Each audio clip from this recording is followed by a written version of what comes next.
गीता एक गरीब लड़की है, बिन माँ बाप की बेटी है, इसलिए उसके सास और उसका पति उसे ज्यादा कुछ नहीं कहते। गीता के घर में गीता की ही चलती थी।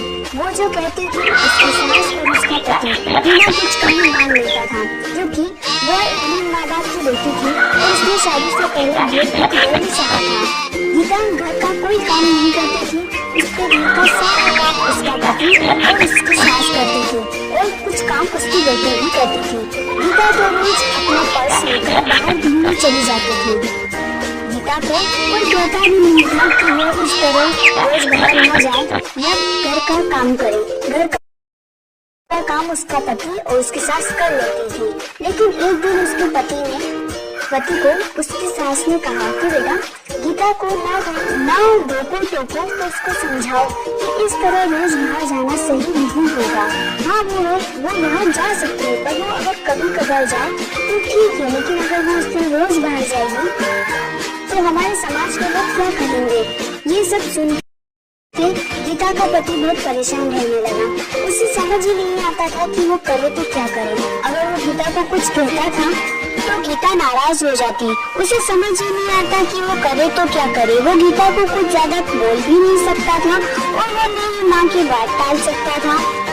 इसी तरह गीता रोज अपने ससुराल वालों को कुछ न कुछ कहती रहती। घर में कुछ भी करना हो गीता की ही चलती थी। वो अपने पति और अपनी सासू को बहुत बातें सुनाती थी। अगर उनसे कोई काम ठीक से नहीं होता तो भी वो उन्हें डांट लगाती थी। फिर वो उसका पति और उसकी सास चुपचाप उसकी सारी बातें सुनते रहते थे, ये सोचकर कि कभी न कभी गीता को एहसास होगा कि वो जो व्यवहार करती है वो सही नहीं है। हम उसे लाड़ प्यार करते हैं, इसका मतलब ये नहीं कि वो हवा में उड़ने लगी। पर ये बात कभी उसके ससुर ने और उसके पति ने उसके मुंह पर नहीं कही। उन्हें सिर्फ इसी बात का विश्वास था कि कभी न कभी उसे इस चीज का एहसास होगा। एक दिन ऐसे ही गीता अपनी सहेली रश्मि से मिलने जाती है। वो दोनों काफी दिनों के बाद मिलती है। रश्मि उसको सारी बातें बताती है कि कैसे उसकी ससुर उस पर अत्याचार करती है और उसका पति भी उसकी सास की मदद करता है। उसे कुछ नहीं कहता। उसकी सास उसके पति को उसके खिलाफ भड़काती भी रहती है।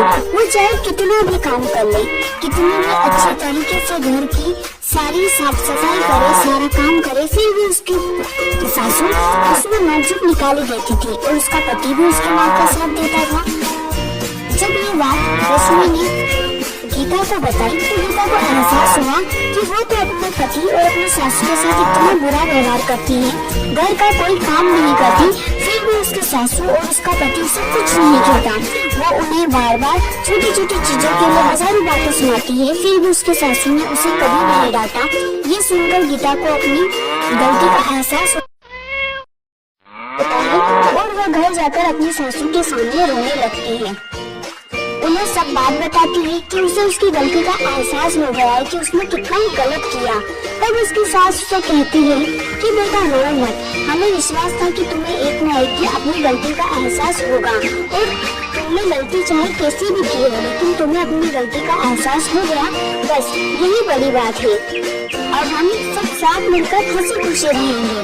तुम बिल्कुल शौक मत मनाओ, क्योंकि हमें पूरा भरोसा था कि तुम एक अच्छी लड़की हो और तुम्हें एक न एक दिन अपनी गलती का एहसास जरूर होगा। इसके बाद गीता और उसका परिवार साथ मिलकर हंसी खुशी रहने लगा। वो सब मिलकर सारा काम करते और हंसी खुशी जीवन यापन करते।